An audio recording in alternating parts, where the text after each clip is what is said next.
അത് ഹോട്ടലിൽ കൈ കഴുകണ സമയത്ത് സംഭവിച്ചത്. ആകാശ്, ഈ ലോകത്ത് ഒരു മർഡറും 100% ക്ലീനായിട്ട് ആർക്കും ചെയ്യാൻ പറ്റില്ല. കില്ലർ എപ്പോഴും വിട്ടുപോകുന്ന ലീഡുണ്ടാവും. ഇന്നലെ കൊല്ലപ്പെട്ട ആനി ജോസഫ് കഴിഞ്ഞ 2 മാസം മുൻപിട്ട Instagram story my secret lover. ഈ ഫോട്ടോയിൽ കാണുന്ന കൈയും അതിലെ വാച്ചും അത് തൻ്റെ അല്ലേ ആകാശ്?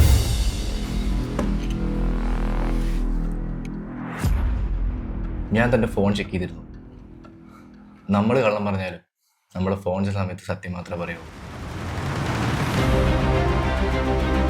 കഴിഞ്ഞ 6 മാസമായിട്ട് താനൊരു ഡേറ്റിംഗ് ആപ്പ് യൂസ് ചെയ്യുന്നുണ്ട്, അതും ഒരു പെയ്ഡ് സബ്സ്ക്രിപ്ഷൻ. കൊലപാതകം കഴിഞ്ഞ് ഏകദേശം 1 മണിക്കൂറിനുള്ളിൽ താൻ അൺഇൻസ്റ്റാൾ ചെയ്തിട്ടുണ്ട്. ഉറക്കക്ഷീണത്തിലുള്ള ഒരാൾ പെട്ടെന്നൊരു ആപ്പ് അൺഇൻസ്റ്റാൾ ചെയ്യേണ്ട കാര്യം? ഈ ഡേറ്റിംഗ് ആപ്പിലൂടെയാണ് താനും ആനി ജോസും പരിചയപ്പെട്ടത്. ഇതാണ് നിങ്ങൾ തമ്മിലുള്ള ബന്ധം.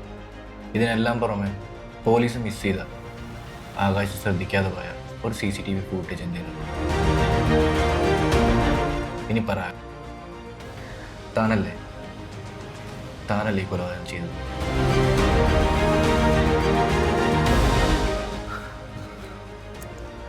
അതെ.